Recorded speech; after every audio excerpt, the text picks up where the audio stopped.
Y es la idea pedagógica, justamente lo que decía mi hermana Esmeralda, que es para enseñar, es una herramienta pedagógica en el que se pone una verdad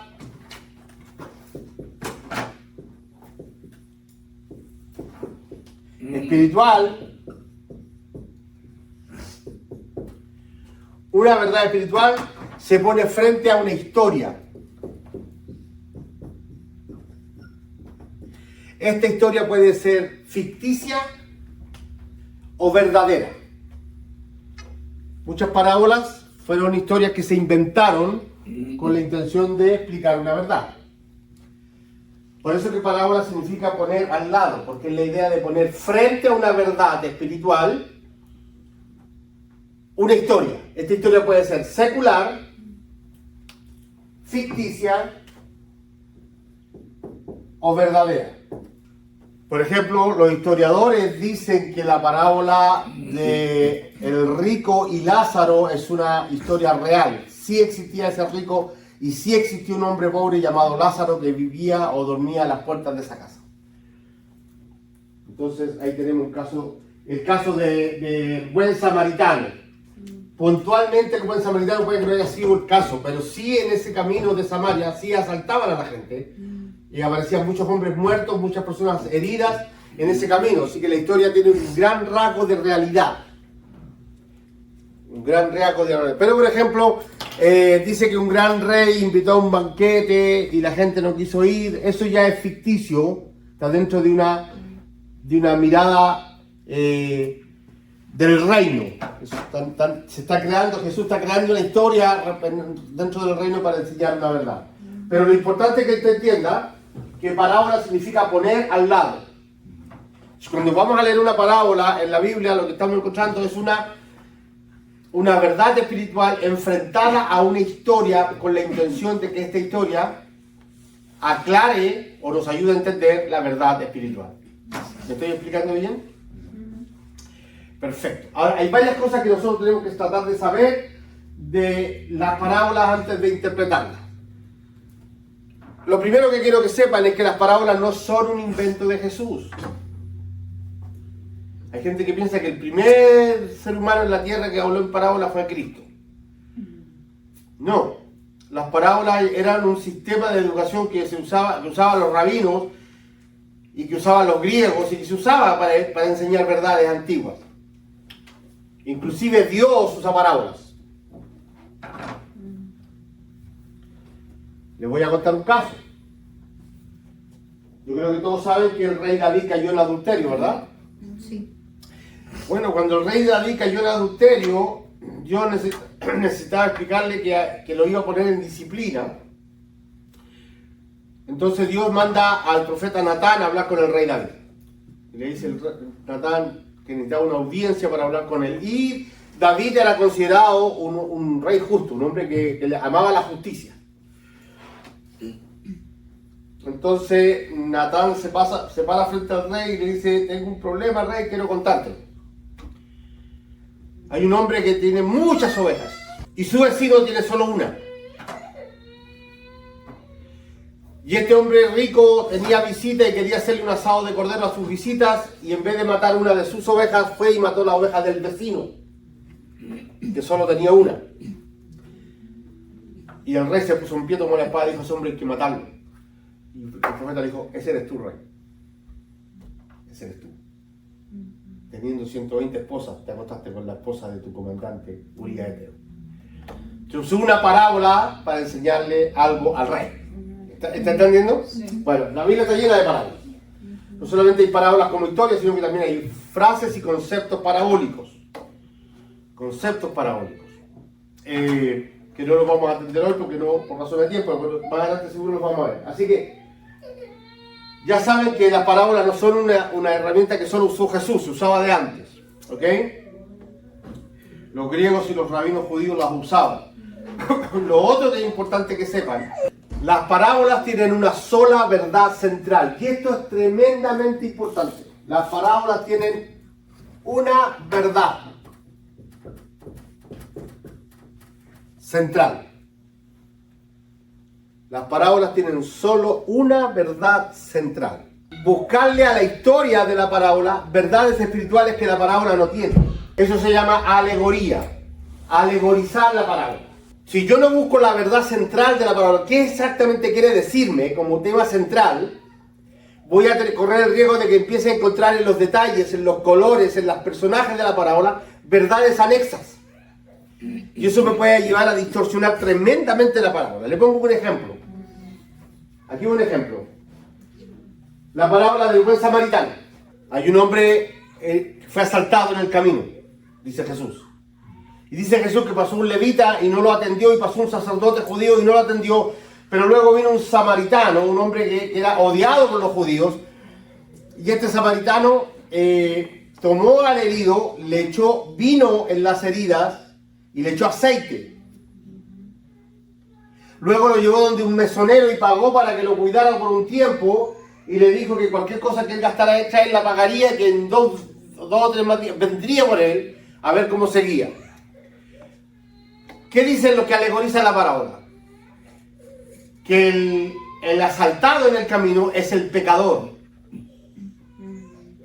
que el buen samaritano es Cristo, que el vino es el gozo de la salvación y que el aceite es el Espíritu Santo, y que el mesonero es la iglesia donde Dios pone al pecador para que se recupere, y que el tiempo en que fue pagado para que lo cuidaran es el tiempo en que Cristo se está demorando en venir. Todo eso es alegoría.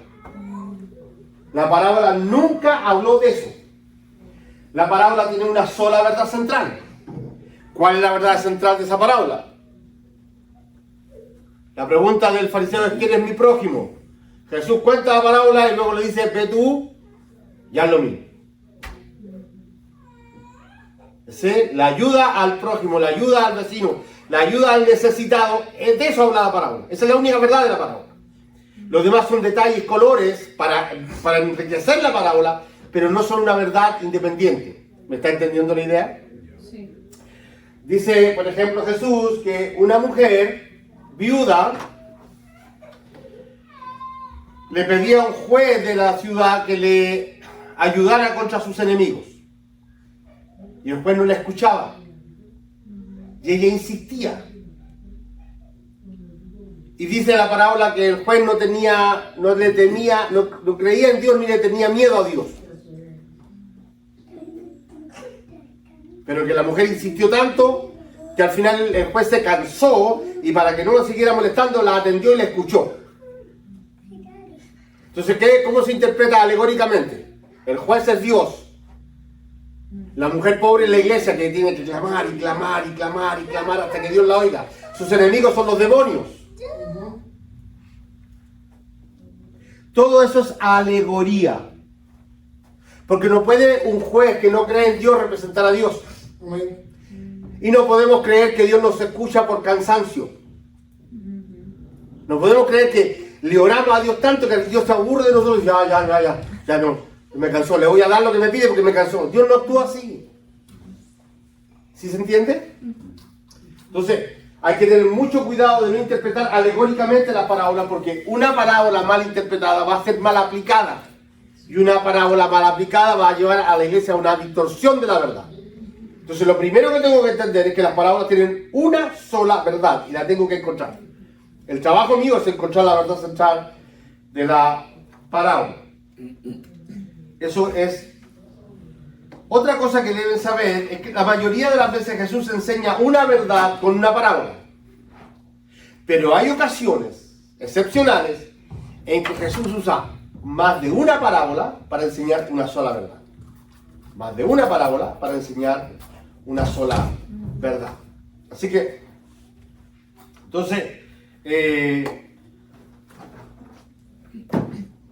otra cosa de la que deben tener presente cuando lean la Biblia, sobre todo al revisar las parábolas, y no solo las parábolas, cualquier pasaje de la Biblia, son nuestros apóstrofes.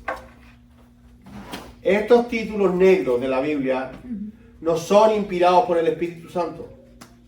Se lo pusieron a la Biblia a los hombres para que nos fuera más fácil recordar los pasajes bíblicos.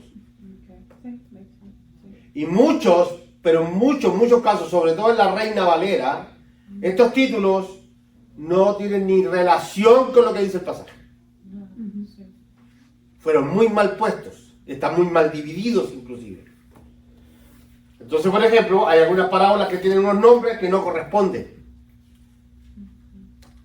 No existe la parábola de la oveja perdida. No hay ninguna parábola de la oveja perdida en la Biblia. No hay ninguna parábola del hijo pródigo. No existe la parábola del hijo pródigo. No existe la parábola de la moneda perdida. Lo que existe es la parábola de un hombre que tenía 100 ovejas y perdió una. Porque la parábola no habla de la oveja, habla del hombre que perdió una oveja. De lo que ese hombre hizo por rescatar su oveja. De cómo fue por los montes a buscar la oveja. Y cómo se alegró de encontrarla. No está hablando de la oveja, está hablando de él. De la obra de Dios sobre el pecador. Así que la parábola no es de la oveja perdida, es la parábola de un hombre que perdió una oveja.